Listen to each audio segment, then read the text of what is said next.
여러분 기도해 주셔서 우리 블레시마치 팀이 오늘 그 10시에 교회 도착했나요? 네, 오늘 10시에 교회 잘 도착했습니다. 네, 영상으로 우리 블레시마치 그 여정 한번 좀 보는 시간 가지겠습니다. 네.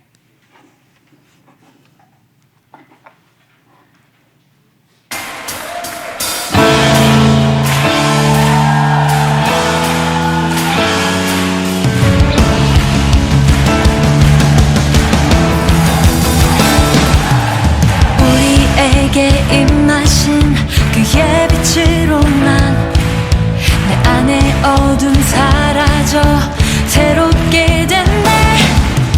주가 날 사랑하니 더 이상 난 숨지 않으리. 주가 내게 오셔서 행하신 일 찬양해. Celebrate the light, 온 세상 비추네. Celebrate the light, 기쁨에 춤추네. Celebrate the light, 영원한 노래로 높여 찬양해. 오 주를 기뻐해. Celebrate the light.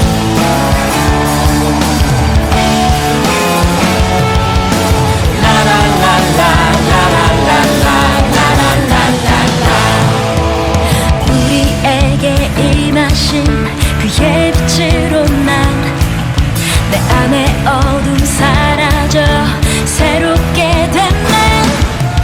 주가 날 사랑하니 더 이상 난 숨지 않으리. 주가 내게 오셔서 행하신 일 찬양해. Celebrate the light, 온 세상 비추네. Celebrate the light, 기쁨에 춤추네. Celebrate the light, 영원한 노래로 높여 찬양해. 오 주를 기뻐해. Celebrate the light. Celebrate the light, 온 세상 비추네. Celebrate the light, 기쁨에 춤추네. Celebrate the light, 영원한 노래로 높여 찬양해. 오 주를 기뻐해. Celebrate the light. Celebrate the light, 온 세상 비추네. Celebrate the light, 기쁨에 춤추네. Celebrate the light, 영원한 노래로 높여 찬양해. 오 주를 기뻐해. Celebrate the light.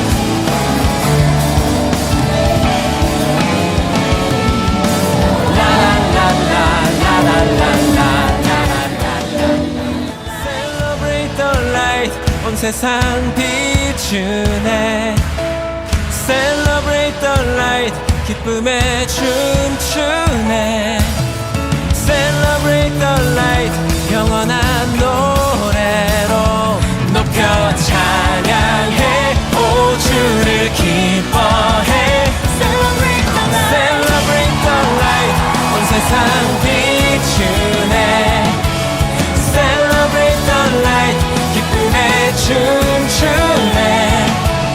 Celebrate the light, 영원한 이 시간 같이 나누고 싶은 말씀은 디도서 2장 14절 말씀입니다. 우리 한 목소리로 읽고 시작하도록 하겠습니다. 같이 읽겠습니다. 디도서 2장 14절, 예, 같이 읽겠습니다. 시작. 그가 우리를 대신하여 자신을 주심은 모든 불법에서 우리를 속량하시고 우리를 깨끗하게 하사 선한 일을 열심히 하는 자기 백성이 되게 하려 하심이라. 아멘. 자, 방금 읽은 구절에 보면요, 예수님께서 우리를 대속하신 이유가 잘 나타나 있습니다. 대속이란 대신 우리 죄값을 지불하시는 것이죠. 모든 불법을 행한 우리를 속량해 주시고 우리를 깨끗하게 해 주신 이유가 나와 있는데요. 그 이유를 무엇이라고 이야기합니까? 한번 따라하겠습니다. 선한 일을 열심히 하는 자기 백성, 선한 일을 열심히 하는 자기 백성 삼기 위함이다. 이렇게 이야기하고 있습니다. 근데 여기 자기 백성이라고 했는데 이 자기라는 단어가 그 원어도 그렇고 영어 성경에도 보면 peculiar people이라고 돼 있는데 잘 쓰는 단어가 아닌데 peculiar은 뭐냐고 하면 그 유별난 사람, 약간 독특한 사람을 이야기합니다. 그래서 이제 그 번역으로 자기를 유별난 독특한으로 바꾸면 이런 뜻이 되는데요. 그래서 설교 제목을 이렇게 정해봤습니다. 우리 옆에 분들 보면서 설교 제목 가지고 이렇게 한번 이야기해 보도록 하겠습니다. 당신은 선한 일을 열심히 하는 독특한 사람입니다. 반대쪽 사람한테도 한번 이야기할게요. 우리는 선한 일 열심히 하는 유별난 사람입니다. 선한 일 열심히 하는 독특한 사람, 선한 일 열심히 하는 유별난 사람 되게 하기 위해서 우리를 부르셨다. 이렇게 이야기하고 있는데요. 여러분 사실 선한 일이라는 것은 그 디도서를 목회서신이라고 해요. 그러니까 목자들로 하여금 어떻게 성도들을 잘 목회해야 하는지, 목양해야 하는지를 가르치는 서신인데 이 목회서신에서 25구절에 걸쳐서 28번이나 나오는 목회서신의 핵심입니다. 목회가 무엇이냐? 성도들을요, 선한 일 열심히 하는 독특한 백성, 유별난 백성, 선한 일만 보면 환장하는 백성 만드는 게 목회다. 이렇게 이야기하고 있는 내용입니다. 여러분 디도서 3장 8절도 한번 볼까요? 같이 한번 보도록 하겠습니다. 읽겠습니다. 이게 이제 같은 목회서신 같은 디도서죠. 같이 읽겠습니다. 시작. 이 말이 미쁘도다. 원하건대 너는 이 여러 것에 대하여 굳세게 말하라. 이는 하나님을 믿는 자들로 하여금 조심하여 선한 일을 힘쓰게 하려 함이라. 이것은 아름다우며 사람들에게 유익하니라. 디도야, 너 목회자로서 뭐 해야 되는지 알아? 굳건하게 네가 전해야 될 메시지의 핵심이 뭔지 알아? 믿는 자들에게 뭐라고 가르쳐야 되는지 알아? 선한 일 힘쓰라고 가르쳐야 된다. 이게 목회의 핵심이다. 이렇게 이야기하고 있습니다. 사실 하나님은 온 세상을 참 선하게 만드셨는데요. 인간의 타락과 범죄로 말미암아 온 세상은 완전히 악해졌습니다. 지금 세상을 한번 보십시오. 서로 막 전쟁이 끝이 없고요. 한 나라 안에도 보면요, 정말 교만과 거짓과 이 부정과 싸움, 온 세상이 지옥같이 되었는데요. 하나님은 예수 그리스도로 말미암아 구원받은 우리가 다시 한번 이 작은 선을 행하게 하시고 그 작은 선을 오병이어처럼 사용하셔서 이 세상을 다시 선으로 가득 찬 하나님 나라로 완성할 계획을 가지고 계신다는 것입니다. 우리 신자가 꼭 확신해야 될 게 두 가지인데요. 하나는요, 나의 선한 행위로 이 땅이 하나님 나라가 되지 않는다는 것입니다. 인간의 선한 행위로 하나님 나라 바뀌지 않습니다. 그러나 또 한 가지 믿어야 되는 것은요, 하나님은 우리의 선한 행위를 하나님 나라 만드는 일에 마중물로 반드시 사용한다는 것입니다. 그러니까 이게 내가 해서 된다는 거 교만이고요. 근데 우리가 하는 작은 일이 아무것도 아니라고 생각하는 것도 이것은 불신입니다. 하나님은 우리를 선한 일 열심히 하는 유별난 백성 삼으시려고 우리를 구원하셨다는 사실을 기억해야 합니다. 그런데 어느 순간부터 기독교회 안에서 선한 일이라는 단어가 대단히 폄하되는 개념으로 전락하게 되었습니다. 그 계기가 언제일지 생각해 보니까 교회 안에 구원의 확신이라는 교리가 되게 강조되면서부터라는 생각을 하게 됩니다. 이게 무슨 말이냐면 이런 것입니다. 교회에서 어느 순간부터 그런 게 유행했어요. 자, 우리 여기 앉아 계시는 성도 여러분, 오늘 죽어도 천국 갈 자신 있는 분 손 들어 보십시오. 이러면 제일 처음에 손을 거의 안 듭니다. 근데 이제 그때부터 시작이 되는 겁니다. 구원은 믿음으로 받는 것이지 행위로 받는 게 아닙니다. 여러분들이 예수를 믿었기 때문에 구원받는 것이지 선한 행위로 구원받는 게 아닙니다. 이렇게 막 이야기하고는 여러분 예수 믿습니까? 아멘. 그렇게 하고 나면 자, 다시 한번 물어보겠습니다. 여러분 오늘 죽어도 천국에 갈 확신이 있는 사람 손 들어보십시오. 이렇게 하면 손을 드는데 나중에 100명이 모여있으면 100명이 다 들게 하면 이 강사가 끝일 때까지 무한 반복을 합니다. 그러고 나서는 그래 내가 예수를 믿으니까 천국 가지 하고 나니까 무슨 개념이 되냐면요. 믿음은 구원으로 받는 것이지 선행으로 받는 것이 아니다. 이 말은 믿음의 반대말이 선행이 되는 것입니다. 선행은 교회에서 별로 중요하지 않은, 신약교회에서 별로 중요하지 않은 것처럼 자꾸 인식이 되게 만들었습니다. 여러분, 우리는 성경을 믿지 교리를 믿는 게 아닙니다. 성경 전체를 관통하고 있는 중요한 핵심 개념이 뭐냐고 하면 선한 일입니다. 마지막 날에 기독교인은요, 하나님께서 최후의 심판을 하실 것을 믿는데요. 심판의 기준이 뭔지 아십니까? 신약과 구약이 동일하게 가르치고 있는 심판의 기준은 하나님은 모든 행위와 모든 은밀한 일을 선악간에 심판하시리라. 구약에서 이렇게 이야기하는데요. 신약에서는요, 선한 일을 행한 자는 생명의 부활로, 악한 일을 행한 자는 심판의 부활로 나오리라. 선한 일이냐 악한 일이냐가 심판의 기준이 된다고 명확히 이야기합니다. 근데 이 말을 듣고 나서도 그래도 우리가 교리적으로 배운 게 있기 때문에 약간 마음속에 이런 불편한 마음이 듭니다. 아니, 예수를 믿는지 믿음 여부로 심판하는 거라고 들었는데 그거 선한 일을 했는지 아닌지로 심판한다고요? 좀 잘못된 거 아닙니까? 이렇게 생각할 수 있습니다. 여러분, 예수 믿는 여부로 심판한다. 맞는 말입니다. 근데 예수 믿는다는 말은 무엇일까요? 우리 오늘 읽었던 주제 본문 다시 디도서 2장 14절을 띄워놓으십시오.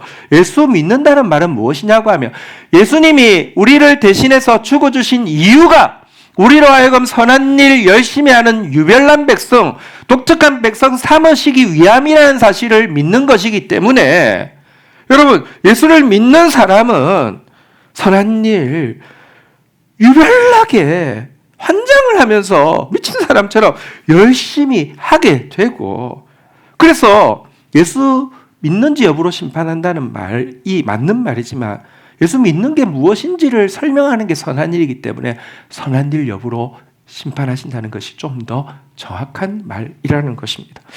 그런데 이 말을 듣고 나면 또 이런 생각이 듭니다. 아, 그러면 기독교도 다른 종교와 비슷한 것이구나. 왜? 모든 종교가 권선징악을 가르치고 있으니 꼭 예수를 안 믿어도 모든 종교가 마찬가지니까 선한 일 하면은 극락에도 가고 천국에도 가고 그런 것인가? 이렇게 생각할 수 있습니다. 그렇지는 또 않습니다. 여러분, 사실 모든 종교는요, 이 구약 성경과 대단히 유사점을 가지고 있습니다. 제가 대학 다닐 때 거지 전도 여행이라고 CCC에서 이제 거지 전도 여행을 이제 갔을 때에 한 번은 어떤 사당 같은 데서 시골에 가면 잘 숙소가 없으니까 사당 같은 데서 자게 되었는데요. 조금 찜찜하잖아요. 예수 믿는 사람이 이제 사당에서 자니까 좀 찜찜하잖아요. 그죠? 근데 그때 한 책의 내용이 저에게 굉장히 많이 도움이 되어서 찜찜함을 떨쳐버릴 수 있었는데요. 대천덕 신부님이라는 성공의 신부님이 계십니다. 이분 정말 너무 귀한 분인데요. 이분 아버지는 중국 선교사셨고요. 이분 할아버지가 아레이 토레이라고 해서 기독교계에 그냥 되게 신학적인 거장이십니다. 그리고 그분 아드님이 지금도 강원도에서 아버지의 뜻을 이어서 아버지도 평생 강원도에서 대한민국을 위해서 중보하는 분이셨고요. 지금도 그 아들이 그곳에서 학교를 하면서 통일을 준비하는 학교를 하고 있는데요. 이 대천덕 신부님의 책에 보니까 이런 이야기가 있었어요. 왜 한국 사회에는 기독교 복음이 이렇게 쉽게 그리고 깊이 들어올 수 있었을까라고 이야기하면서 그것은 한국 사회가 그러니까 유교라는 게 무엇입니까? 이거 해야 된다, 이거 하지 말아야 된다. 율법하고 거의 비슷합니다. 유교의 기반이 튼튼하고 그 다음에 불교는요 허무주의입니다. 해봤는데 안 되더라는 것입니다. 허무주의의 율법주의와 허무주의가 배경이 돼 있는 상태에서 복음이 딱 들어오니까 이 신약의 이 복음이 팍 꽃을 피울 수 있었다는 것입니다. 사실은 여러분 기독교도 구약까지 보면 타 종교와 좀 비슷한 면이 되게 많습니다. 근데요, 이 구약의 결론을 성경은 무엇이라고 이야기하냐고 하면 타 종교의 결론과는 좀 다른데요. 모든 인간은 선을 행하는 데 있어서 완전히 실패했다. 왜냐고 하면 선이 무엇인지조차 모르는 존재이기 때문이다. 이게 구약의 결론이고 이게 타종교와의 차이점입니다. 타종교는 선을 행할 수 있다는 것입니다. 선을 너희들 알지 않느냐? 선을 행해라는 것입니다. 하면 구원받을 수 있다는 것인데 안 된다는 것입니다. 구약 성경에서 이렇게 이야기합니다. 아프리카 사람이 그의 피부를 표범의 그의 반점을 변하게 할 수 있느냐? 할 수 있을진데 악에 익숙한 너희도 선을 행할 수 있으리라. 악을 행하기에는 지각이 있으나 선을 행하기에는 무지하도다. 이게 구약의 결론입니다. 아프리카 사람 아무리 닦는다고 피부가 하얘집니까? 표범이 하이타이를 막 뒤집었으면 하얀 나옵니까? 안 되잖아요. 우리는 선을 행할 수 없고요. 선에 대해서 무지하고 지각도 없다는 것입니다. 이 이야기 듣고 나면 조금 이상합니다. 선악을 모른다고? 아닌데 나 잘 아는데. 예, 맞습니다. 잘 압니다. 인간은 기본적으로 어린아이 때부터 제일 잘 아는 것이 선악입니다. 아이들 싸울 때 한번 가보십시오. 뭘로 싸우는지 아세요? 이게 맞니? 저게 틀리니? 네가 잘못했니? 내가 잘했니? 어릴 때부터 선악은요, 우리한테 기본 컨셉으로 들어와 있습니다. 근데 뭘 선악을 모른다고요? 그런데 기본 컨셉으로 알고 있는 이 선악은요, 인간이 진짜 선을 알아서가 아니라 인간이 선악과를 먹은 아담과 하와의 후손이기 때문에 그렇습니다. 하나님은 인간에게 명령하셨습니다. 생명나무, 사랑으로, 생명으로 충만하기 전에는 선악과를 먹지 말라. 그것을 먹는 날에는 정령 죽으리라고 명령하셨는데 그것을 어기고 선악과를 먹었기 때문에 이게 선한 것이니 이게 악한 것이니 계속 시시비비합니다. 어릴 때부터 그러니 어른이 되어서도요. 전쟁하면서 그 결론을 보면 누가 옳니 누가 그러니 입니다. 여러분 한번 생각해 보십시오. 그래도 선을 알잖아요. 문제는 사랑과 생명이 충만하지 않은 상태에서 자기 기준으로 선을 주장하는 것은요. 여러분 불완전한 것일 뿐 아니라 불완전한 것이라도 그 선을요.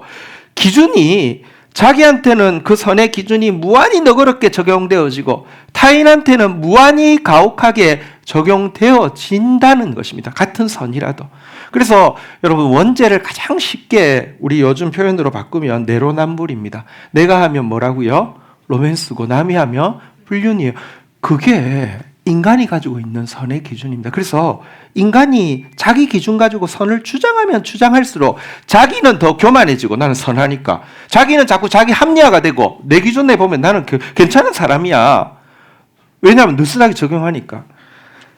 타인은요 그 기준에 의해서 평가받고 정죄받는 타인에게는요 억울함과 분노만 이끌어내기 때문에 함께 하나님의 말씀대로 정령 죽으리라는 말씀대로 죽을 수밖에 없는 것입니다. 어쨌든 선 알지 못하고 항하지 못하기 때문에 멸망할 수밖에 없었는데요. 신약시대에 예수님이 오셔서 하신 일은요. 앞에서도 살펴본 바대로 우리를 대신하여서 죽으시사 우리가 선을 행하지 못함으로 우리가 불법을 행함으로 죄에 노예되어 있던 상태에서 속량 그러니까 그 노예 신분이 아니라 양인 신분으로 이렇게 속박을 벗어나게 하시고 우리를 깨끗하게 하셨다라고 이야기합니다. 뿐만 아니라 예수님이 참된 선이 무엇인지를 삶으로 보여주셨고 그 선을 행할 수 있는 능력을 성령으로 부어주신 것이 신약 시대라는 것입니다. 이 때문에 기독교인은요 선을 행하는데 그냥 내가 생각하는 선, 내 기준의 선을 행하는 게 아니라 한번 따라하겠습니다. 그리스도 예수 안에서 선한 일을 위하여 지으심을 받은 자. 에베소서 2장 10절 한번 볼까요? 같이 한번 읽어볼까요? 시작. 우리는 그가 만드신 바라 그리스도 예수 안에서 선한 일을 위하여 지으심을 받은 자니 이 일은 하나님이 전에 예비하사 우리로 그 가운데서 행하게 하려 하심이니라. 여러분 우리는요 그리스도 예수 안에서 선한 일을 위하여 지으심을 받은 자입니다. 이게 기독교인의 신분입니다. 내가 이거 옳으니까 이거 해야 돼. 이거 그러니까 안 해야 돼가 아니라 그리스도의 마음, 그리스도의 힘, 그리스도의 지혜, 그리스도의 말씀 가지고 선한 일을 행하는 게 기독교입니다. 달리 좀 설명하면 기독교의 선행과 타종교의 선행을 차이를 다시 설명하자면 타종교의 선행은 구원받을 공로로서의 선행이고요. 선행을 행하면 행할수록 교만해도 됩니다. 왜냐하고 나는 선을 행했으니까요. 그런데 기독교의 선행은요 구원받은 결과로서의 선행이고요 선을 절대 행할 수 없던 우리가 예수 그리스도께서 씻어주시고 힘주셔서 선을 행하게 되었습니다. 그래서 선을 행하면 행할수록 감사가 넘치는 것입니다. 어떻게 나 같은 사람이, 과거에는 내가 무슨 말 해도 누구도 상처받고 누구도 죽이고 하던 사람이, 자신도 어두워서 결국 어떤 때는 막 죽고 싶던 사람이 나 때문에 다른 사람이 살아나게 한다? 할수록 감사하게 되는 선행이라는 것입니다. 어쨌든 여러분, 선행은 주님께서 우리를 구원하신 이유라는 거 우리가 분명히 알아야 되는데요. 자, 그렇다고 하면 구체적으로 또 선행이 무엇인지도 우리가 알아야 선행을 할 수 있습니다. 내 기준으로 선을 생각하는 것을 내려놓는다고 하면 이제 하나님이 그러면 구체적으로 선행이 무엇인지 알려주셔야지 우리가 할 수 있는데, 성경에 보면 너무 명확하게 설명하고 있습니다. 미가서 6장 8절 우리 같이 한번 읽어보도록 하겠습니다. 시작. 사람아, 주께서 선한 것이 무엇임을 내게 보십시오. 하나님이 선행이 뭔지 우리에게 딱 알려주셨다라고 이야기합니다. 여호와께서 내게 구하시는 것을 한번 따라하겠습니다. 오직 정의를 행하며 인자를 사랑하며 겸손하게 내 하나님과 함께 행하는 것이 아니냐.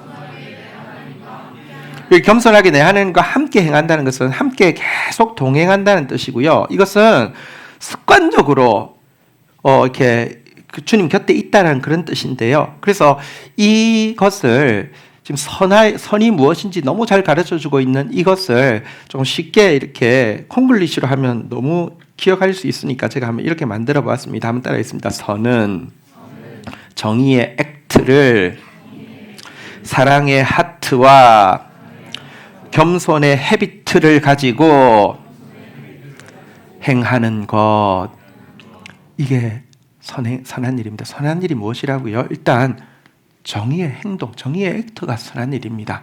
근데 문제는 정의의 행동을 한다고 다 선한 일이냐? 아닙니다. 사랑의 하트가 없는 정의의 액트만큼 여러분, 지옥을 가장 빨리 만드는 것이 없습니다. 생각해 보십시오. 사랑 없는 정의는 이 세상의 지옥을 가장 빨리, 가장 강력하게 만들 수 있습니다. 또 한 가지, 겸손의 습관이 없는 정의의 행동은요, 이 세상에서 제일 빨리 변질되는 음식보다 더 빨리 변질되는 것입니다. 정의의 행동을 했어요. 근데 마음속에 겸손의 습관이 없어요. 어느 순간 내가 했던 정의의 행동 때문에 얼마나 교만한 사람으로 변질되고요. 그 다음부터 그가 하는 정의는 전부 다 위선이 되어집니다. 그래서 성경은 정확하게 이야기합니다. 정의의 액트를 사랑의 하트와 겸손의 헤비트를 가지고 행하는 것. 기억할 수 있겠죠? 선이 무엇이라고요? 정의의 액트, 사랑의 하트, 겸손의 헤비트로 행하는 것이라고 이야기하고요. 그러면 또 정의의 행동은 무엇이냐? 사실 정의의 행동에 대해서도 성경은 너무 정확하게 이야기하고 있습니다. 사실 세상은요, 선이라는 개념도 있습니다. 선이 뭐지 하면 잘 모릅니다. 정의라는 개념도 있습니다. 정의 뭐지 하면 잘 모릅니다. 마이클 샌드리안 교수가 정의란 무엇인가라는 책을 썼는데요. 하버드 교수인데요. 그래서 우리나라에서 완전 대베스트셀러가 되었습니다. 지금 아마 제가 한 5, 6년 전 통계로도 한 3, 40만 부, 5, 60만 부가 우리나라에서 팔렸다고 합니다. 제가 하버드에서 이제 하버드 친구들 집회가 성경 집회가 있어서 갔습니다. 많이 참석할 때는 한 1,000명이 참석했어요. 진짜 은혜를 너무 사모했어요. 근데 하버드 친구들은 정작 미국에서는 정의란 무엇인가 책이 얼마나 팔렸냐고 확인해 보니까 10,000권인가 20,000권 팔렸어요. 약간 우리는 하버드 그러면 약간 이런 게 좀 있는 것 같아요. 자, 그런데 제가 그 책을 다 탐독하고 나서 결론은 정의란 무엇인가라는 제목이니까 읽고 나면 정의를 알아야 되잖아요. 다 읽고 나서의 결론은 정의란 무엇일까? 이게 결국은 결론이 되더라고요. 왜냐하면 대단히 헷갈려요. 이 상황에서 예를 들면 그 책의 내용이 그런 거예요. 미군이 아프간에 갔는데 뭐랄까요? 지나가는 길에 이제 아이들하고 몇 명을 봤는데 지금 특수작전 중인데 얘들을 혹시라도 밀고 하면 이게 드러나니까 이 아이들을 죽여야 되냐 말아야 되냐 이런 문제예요. 결국은 어떤 사람이 아이들까지 무지한 아이들까지 죽여야 되냐 해가지고 살려줬다가 밀고 해가지고 다 몰살당한 사건들 이런 거 이야기하면서 정의란 무엇이냐 이렇게 막 풀어가는데 결론적으로는 정의란 무엇일까로 끝나더라고요. 생각보다 사람이 똑똑한 것 같지만요, 잘 몰라요. 근데 성경은요, 정의가 무엇인지에 대해서도, 정의의 액트에 대해서도 정확하게 정의합니다. 너무 이런 구절이 많습니다. 이사야서 1장 17절 한번 볼까요? 같이 한번 읽도록 하겠습니다. 이사야 1장 17절 읽겠습니다. 시작. 선행을 배우며 정의를 구하며 학대받는 자를 도와주며 고아를 위하여 신원하며 과부를 위하여 변호하라 하셨습니다. 선행은 바로 정의의 액트입니다. 정의는 무엇이냐? 학대받는 사람 도와주는 것입니다. 고아를 위해서 신원해 주고요, 과부를 위해서 변호해 주는 것입니다. 성경에 보면 제일 많이 나오는 구절이 나그네 고아를 도와주고 억눌린 자 갇힌 자 풀어주고 나그네 난민들을 보호해 주라. 이게 정의다라고 이야기하고 있습니다. 이 정의의 행동을 사랑의 마음 가지고 겸손의 습관을 가지고 내가 너한테 시해해 준다는 이런 자세가 아니라, 또 그냥 막 귀찮지만 짜증 나지만 그냥 뭐 좋은 일이니까 이렇게 하는 게 아니라 사랑에 넘쳐서 하는 것, 이게 정의라고 이야기하고 있습니다. 사실 이번에 블레싱 마칠 때 너무 좋았던 것은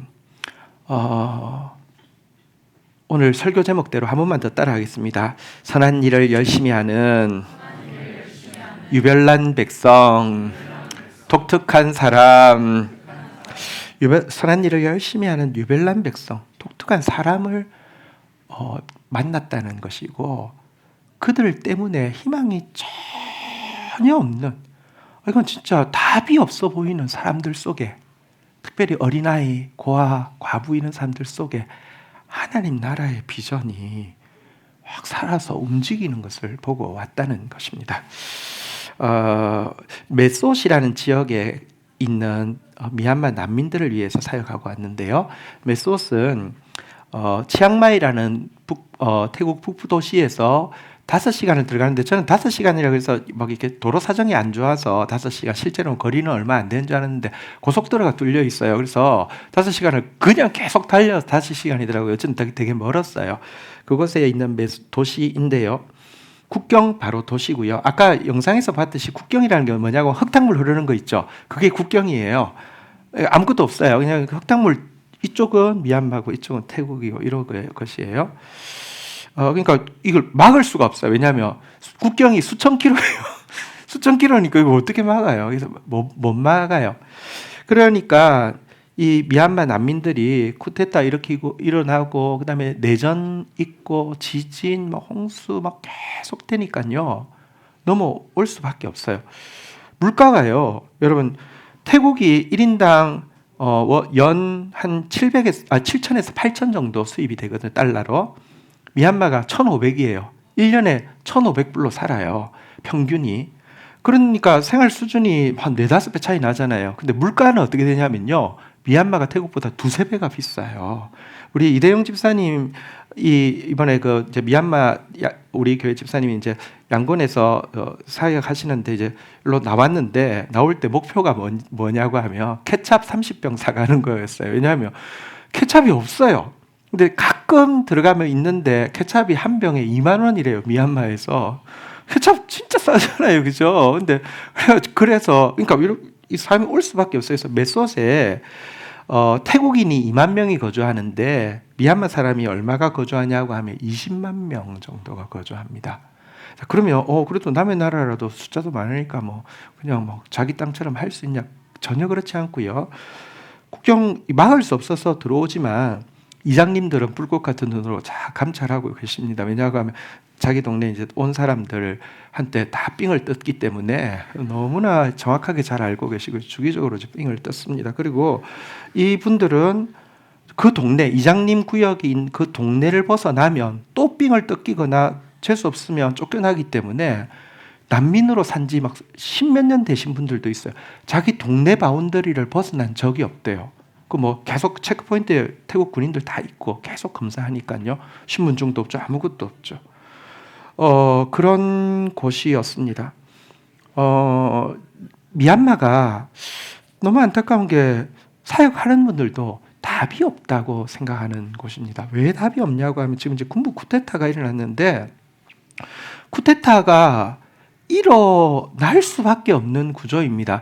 여러분 그 아웅산 수치 여사가 이제 민주정부를 세우고 잘하고 있을 때도 군부의 힘 없이는 정권이 유지가 되지 않기 때문에 국회의원의 지금 정확한 데이터는 잘 모르겠습니다. 국회의원의 절반인가는 무조건 군부에서 추천한 사람이 되도록 되어 있는 구조입니다. 그러니까 이게 국회가 의미가 없는 것입니다. 언제든지 군부가 마음에 안 들면은 과반을 일단 무조건 군부가 획득한 상태에서 하는 것이기 때문에 이게 구조적으로 좀 어렵습니다.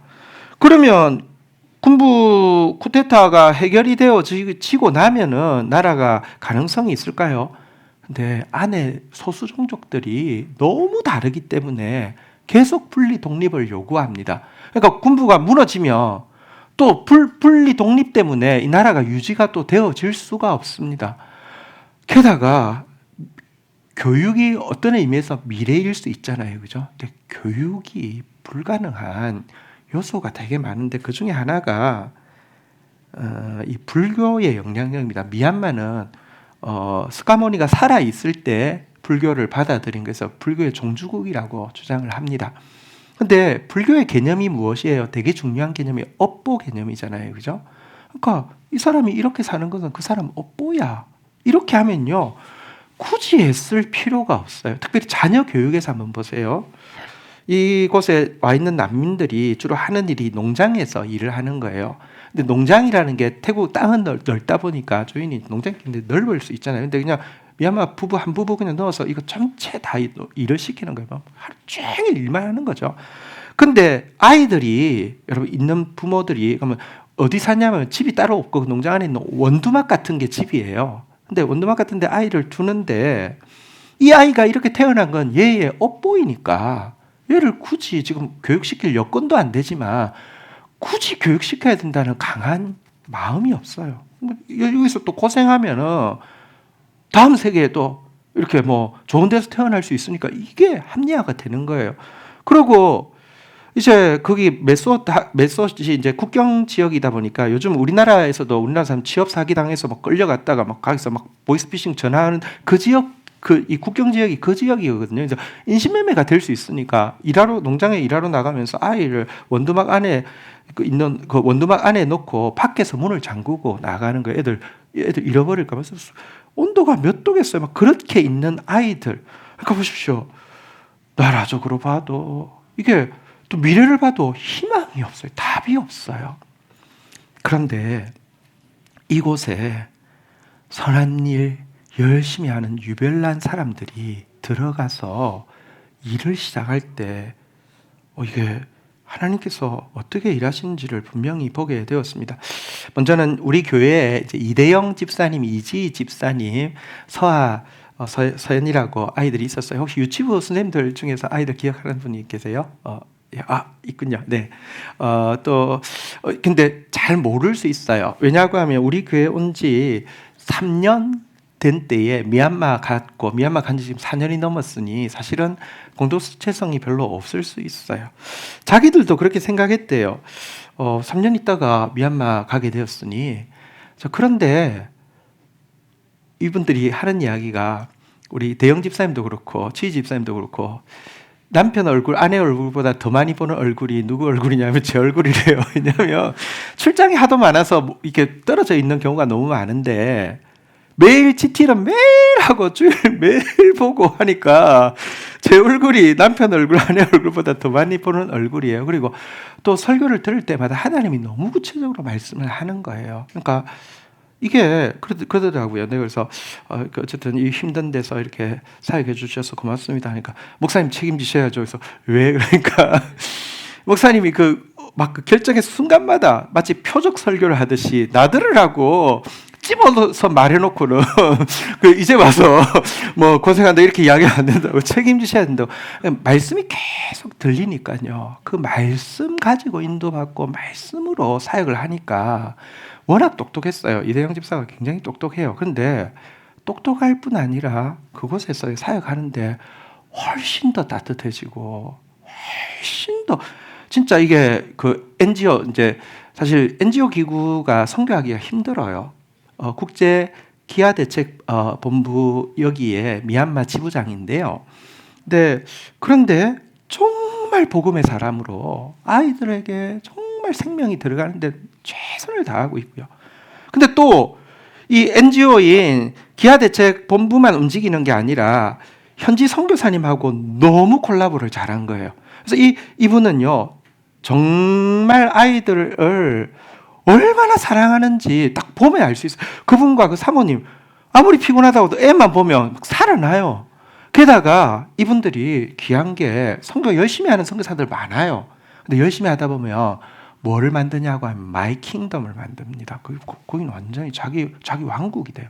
그게 아니라 마이 킹덤이 아니라 다이 킹덤. 하나님의 나라. 그러니까 처음부터 현지인들에게 리더십 위양하고 자기는 그냥 그 멤버 중에 한 사람인 것처럼 도우면서, 근데 아이들이 계속 쏟아져 들어오니까 얼마나 많든지 막 1년에 거의 2배씩 아이들이 늘어나니까요.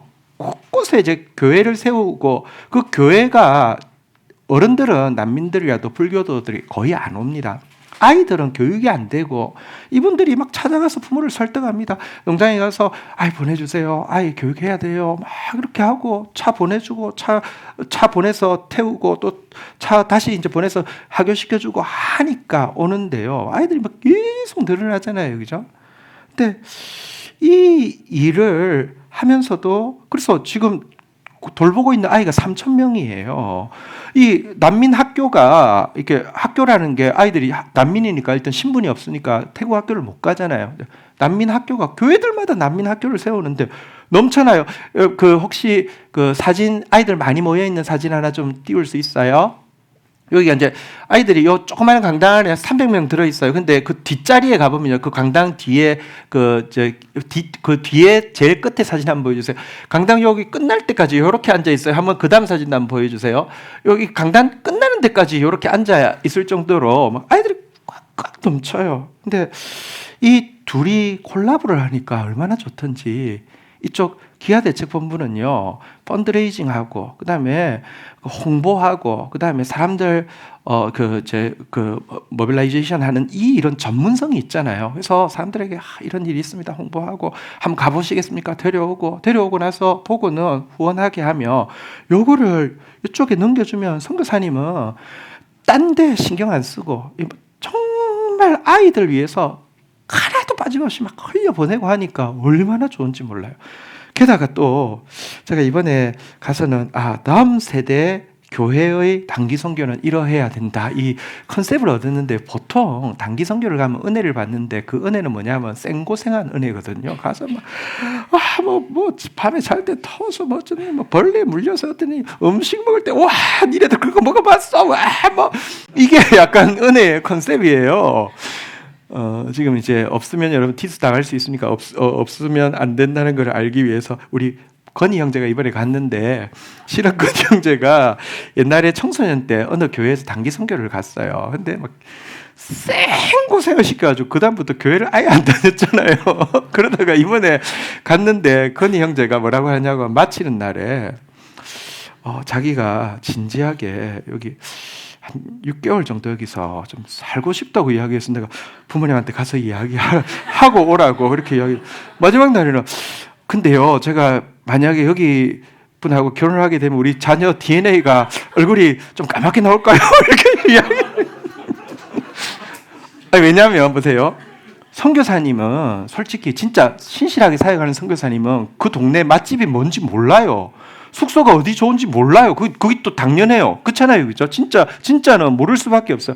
근데 또 이 NGO는요, 여기에 크리스찬만 오는 게 아니라 기업체 회장도 오고, 연예인도, 윤도현 씨도 여기 다녀갔고, 이러니까 어렌징을 하려고 하면 그래도 이 상황 속에서 괜찮은 숙소, 괜찮은 맛집 이런 거 정하잖아요. 우리 아이들하고 같이 정말 그 아이들 있는 데서 정말 그 최선을 다해서 섬기기도 했지만, 나머지 시간은요, 숙소는 25,000원인데 조식 나오는데 막 2인실에 깔끔한 호텔에서, 그다음에 식사는요, 우리 집사님이 매번 그 지역의 맛집들 다 알아가지고 완전 이거 약간 고생한 표가 나야 되는데 살쪄서 갈까 봐서 우리가 신경 쓸 정도로.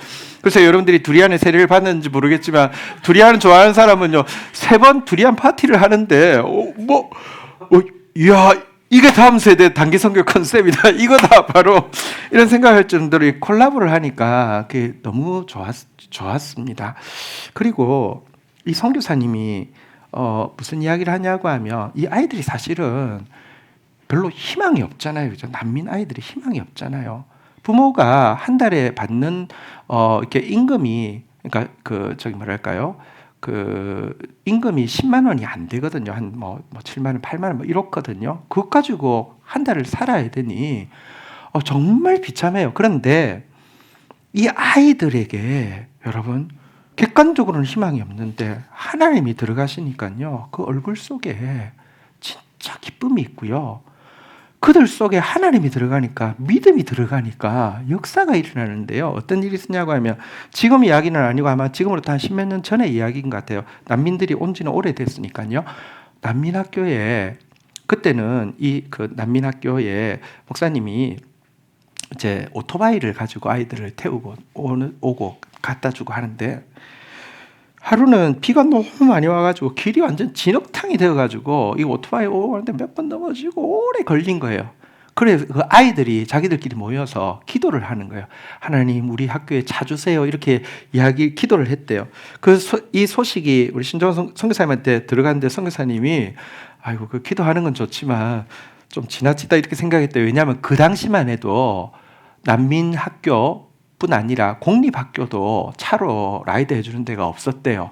근데 여기 지금 제일 가난한 난민학교의 현진 목사님 차가 어떻게 생겨 그래가지고 기도한다고 하니까 그래 좋지만 하고 했는데 얼마 안 돼서요. 누가 차 사라고 돈을 줄여가지고 차가 생겨가지고 라이드를 하게 되었대요. 지금은 아이들이 너무 늘어나가지고요. 목사님이 아까 그 300명 있는 학교 같은 경우 라이드 하는데 6시간 쓴대요. 데리고 오는데 3시간, 데려다 주는데 3시간. 아까 차 타는 아이들 보셨죠? 한 차에 막 30명씩 타는데도 그래도 막 그렇게 오래 걸려요. 그리고 또 한 번은 바로 그 학교, 그 교회인데요. 아이들이 찬양할 때 보면 얼마나 기쁜지, 암송할 때 보면 얼마나 예쁜지. 근데 많다 보니까 소리가 나잖아요. 그죠? 그러니까 옆집에 불교도 할아버지가 한 분 계셨는데요. 칼 가지고 와서 다 죽인다고 시끄러워서 못 살겠다 막 이렇게 한 거예요. 그럴 수 있어요. 그렇잖아요. 막 시끄럽고 또 타 종교니까. 그랬더니 아이들이 모여서 기도를 했대요. 하나님 우리 저 할아버지 집 우리가 사게 해주세요. 이렇게 기도를 했대요. 근데 그 소식을 듣고 우리 신정원 선교사님이 약간 기가 막혔대요. 왜냐고 하면 결국은 펀드레이징이 돼야 되는데 펀드레이징이라는 명분이 있어야 되는데 보통 교회 짓겠습니다. 이렇게 명분 있잖아요. 교실이 필요합니다. 명분이 있잖아요. 혹시 그때 이제 근래의 일이니까 차 필요합니다. 명분이 있잖아요. 차도 있어요. 예배당도 있어요. 교실도 있어요. 근데 그 시끄럽다고 불평하니까 옆집 사게 해주세요.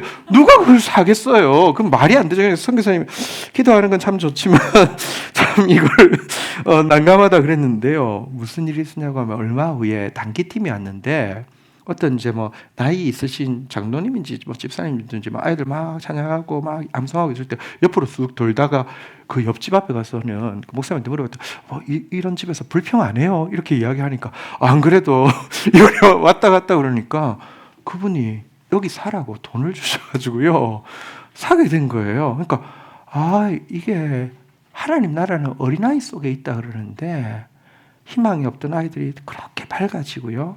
밝아진 아이 속에 하나님이 계신 거예요. 제가 마지막 날 그 난민들 이제 우리 아이들이 사는 집을 한번 가봤는데요. 그 동네 어른들은 여전히 교회를 잘 안 다니세요. 그런데 그 난민 사는 곳에도 보면 더 어려운 사람이 있잖아요. 한 사람은 이제 중풍이 걸려서 움직이질 못하니 난민인데 중풍까지 걸렸으면 얼마나 어렵겠어요. 그래서 여기 이 학교 사람들이 그 선생님 또 현지인 목사님 또 우리 선교사님도 오시면 가서 계속 기도를 해주시는 거예요. 기도하는 장면을 한번 좀 보면요. 요 장면인데요. 한번 그 기도하는 집 좀 띄워주실래요?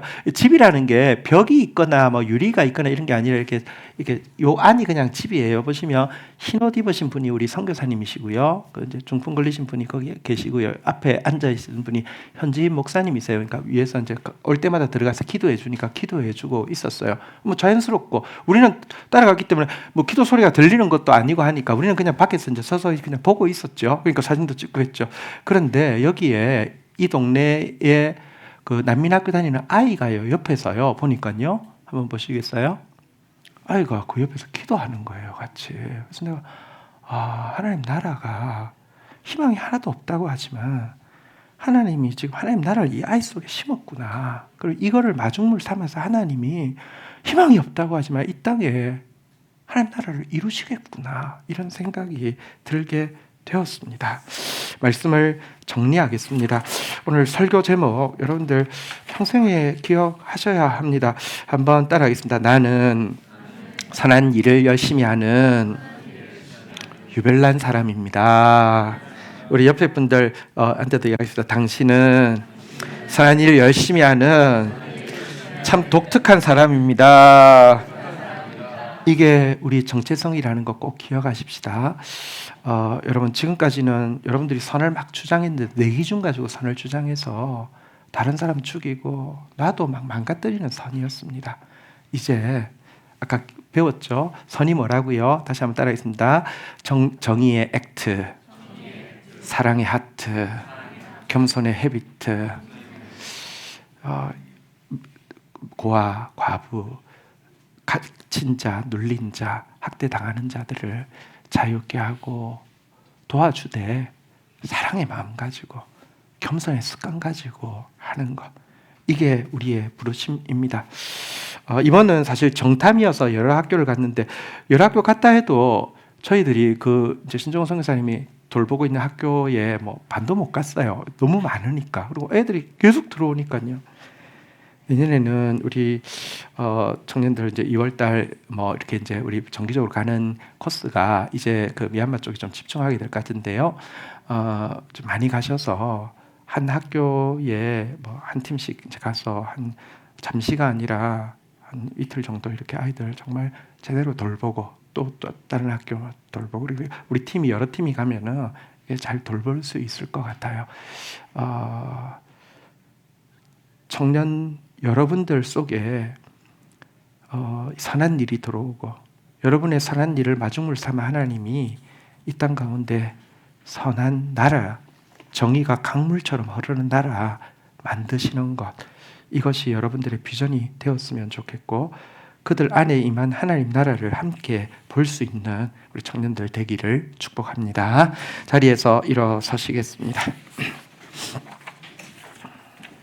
함께 우리 찬양하겠는데요. 이 땅을 선하게 만드실 뿐 아니라 선하게 회복시키실 주님 의지하는 마음으로 우리가 선행의 작은 마중불 붙는 그런 공동체, 그런 청년 되기 원합니다. 고백 담아서 같이 찬양하며 나가도록 하겠습니다. 주께서 다스리네 내 삶을,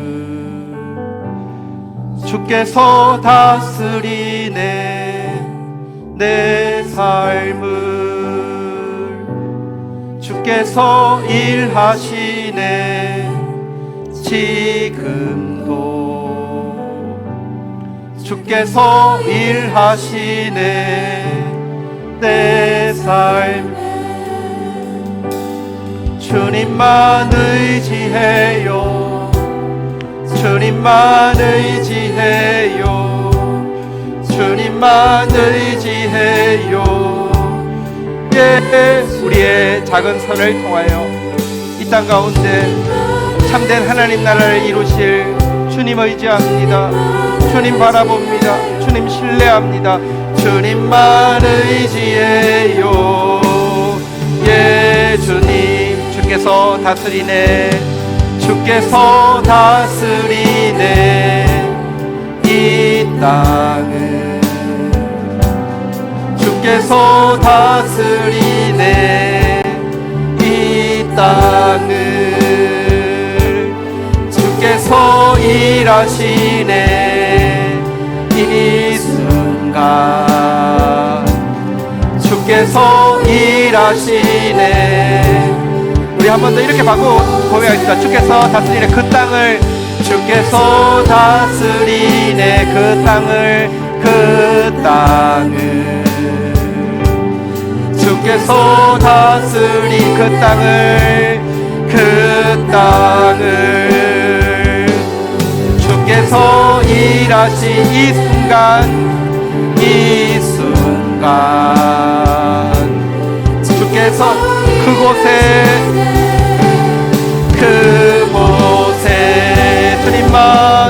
주님만 의지해요. 하나님 나를 이루시고야 마실 선하고 능하신 주님을 의지합니다. 고통하며 신음하고 있는 고아 가구 난민들 보시고 보시며 일하시는 주님 의지하고 신뢰합니다. 우리가 그 하나님의 신실한 마중물이 되어지기 원합니다.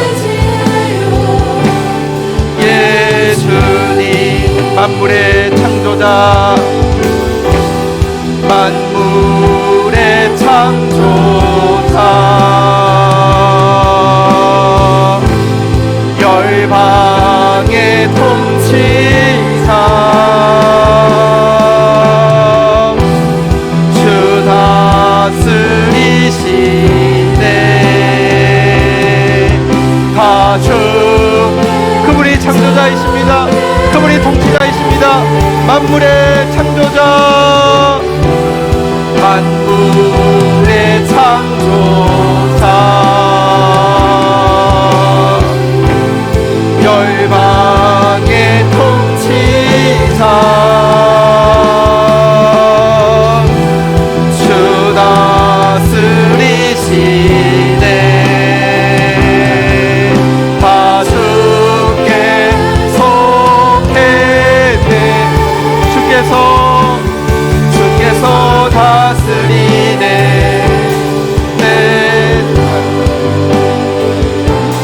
주께서 다스리는 교회를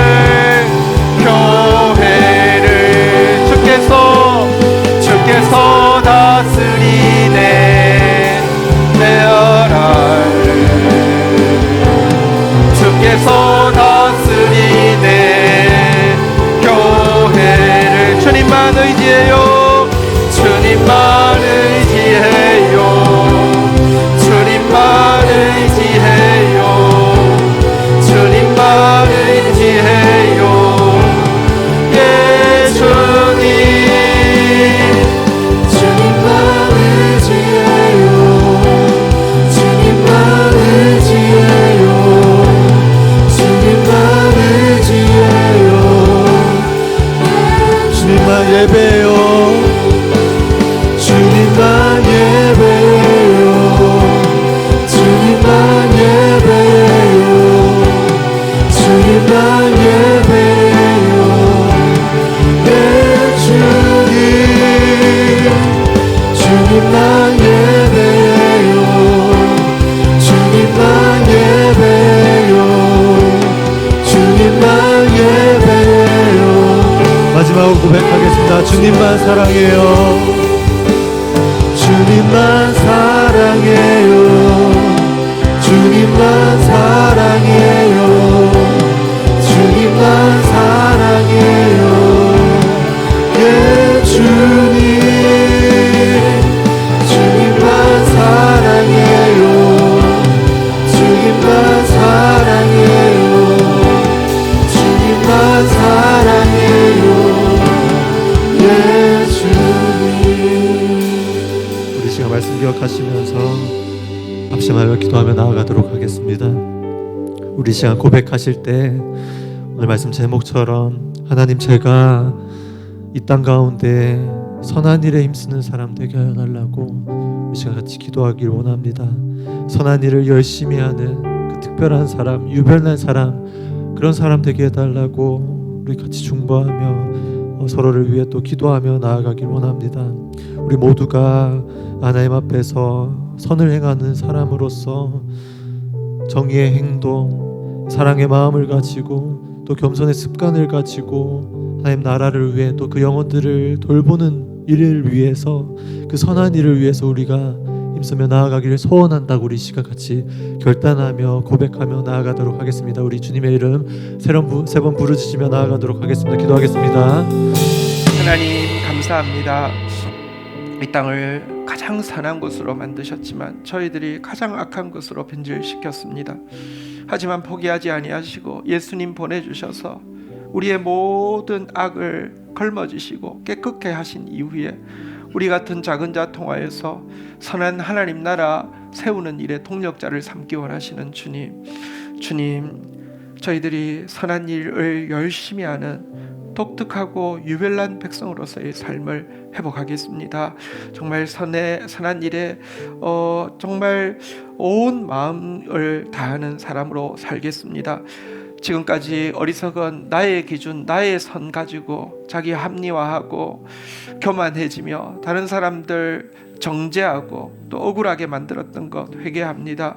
그리스도 예수 안에서 하나님의 선 가지고 하나님 성령의 능력 가지고 섬김으로 말미암아 우리 때문에 매인 자들이 자유케 되어지며 우리 때문에 약한 자들이 돌봄을 받으며 우리 때문에 희망이 없는 자에게 하나님 나라의 믿음이 생기게 하는 삶을 살 수 있도록 은혜를 더하여 주시옵소서. 그 땅에 수고하고 있는 이대영 집사님 가정 또 신성교사님 가정 축복합니다. 수고하고 있는 모든 분들을 축복합니다. 감사합니다. 예수 그리스도의 이름으로 기도 올립니다. 아멘.